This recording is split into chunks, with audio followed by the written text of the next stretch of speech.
नमस्कार दोस्तों, स्वागत है मेरे YouTube channel gardening with Poonam में। दोस्तों, आज मैं आपके लिए एक बहुत ही खूबसूरत फूलों वाला पौधा लेकर आई हूँ, जो बहुत ही कम देखभाल से चलने वाला पौधा है। दोस्तों, अगर आप गार्डनिंग के शौकीन हैं, लेकिन आप समय अभाव के कारण गार्डनिंग नहीं कर पा रहे हैं, कोई भी पेड़-पौधे नहीं लगा पा रहे हैं, तो यह पौधा आपके लिए एक बहुत ही अच्छा विकल्प हो सकता है, क्योंकि यह बहुत ही कम देखभाल से चलता है, जैसा कि मैंने पहले बताया।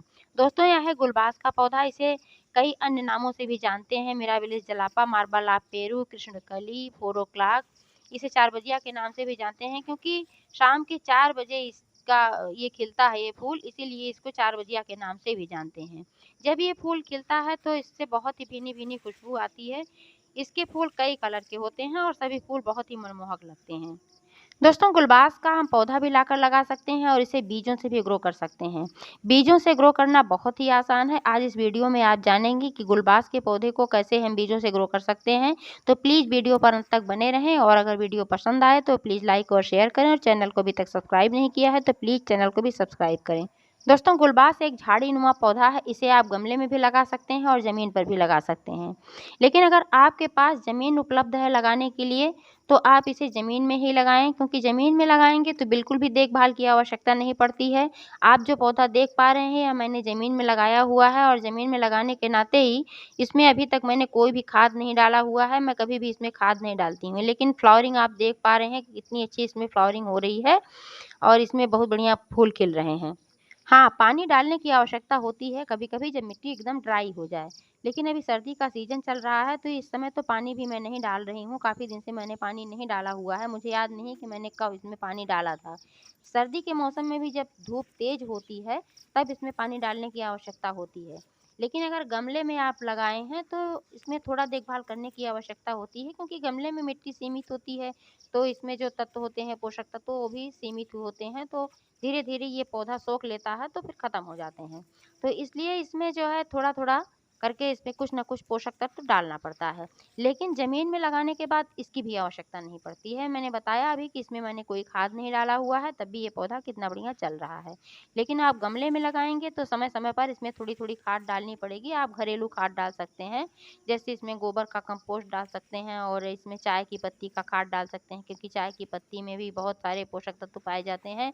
नाइट्रोजन, पोटेशियम, फास्फोरस का तो स्रोत ही है इसमें, ये फ्री का एनपीके है।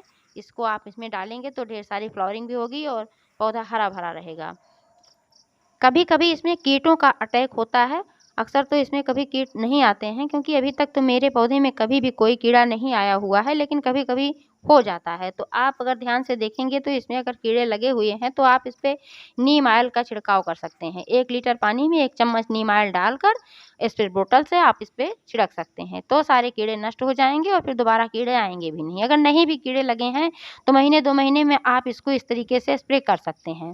आप नीम के तेल का भी इस्तेमाल कर सकते हैं, और मैं तो करती हूँ नीम की पत्तियों से बना हुआ जो ये कीटनाशक बनाती हूँ मैं तो वही डालती हूँ कभी अगर ज़रूरत पड़ी तो। ये बहुत ही पावरफुल है, इसको डालने के बाद चींटियाँ भी नहीं आती हैं पौधे में, और ये बहुत ही सक्सेसफुल है। इसको डालने के बाद फिर दोबारा जल्दी कीड़े नहीं आते हैं।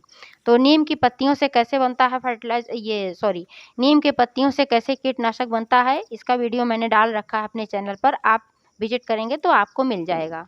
इसमें जब फूल खिल के झड़ जाते हैं, उसी जगह पर ये बीज निकलते हैं। आप देख पा रहे हैं कि इसमें कैसे बीज लगे हुए हैं, और जब ये बीज पक जाते हैं, तब यही बीज लगाने के बाद बीज अच्छे से ग्रो होता है। आप यहाँ देख पा रहे हैं कि मैंने यहाँ पर एक पौधा लगाया हुआ था, और इसके पास कितने सारे पौधे निकले हुए हैं, छोटे-छोटे निकल रहे हैं ये पौधे, क्योंकि यहाँ पर इसके बीज झड़े हुए थे। यहाँ मैंने लगाया नहीं है, इसको बीज से ग्रो नहीं किया है, अपने आप ही यहाँ पर जो बीज झड़े हुए थे, यहाँ पर ये पौधे निकल रहे हैं। और इसको अगर बीजों से ग्रो करना है, तो आप मिट्टी में आधी से 1 इंच की गहराई में इन बीजों को दबा दीजिए, और 1 हफ्ते से 1.5 हफ्ते में इसका पौधा निकल आएगा।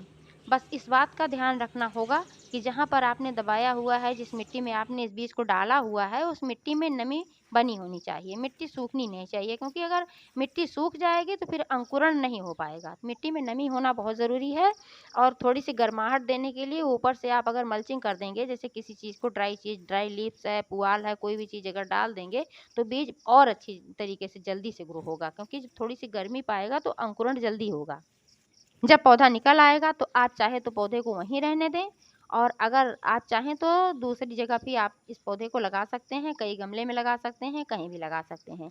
लेकिन इस बात का ध्यान रखना होगा कि जिस जगह पर पर्याप्त धूप आती हो उसी जगह पर इस पौधे को लगाना चाहिए। धूप की आवश्यकता होती है सभी फूलों वाले पौधों को, या सभी पौधों को अक्सर धूप की आवश्यकता होती है।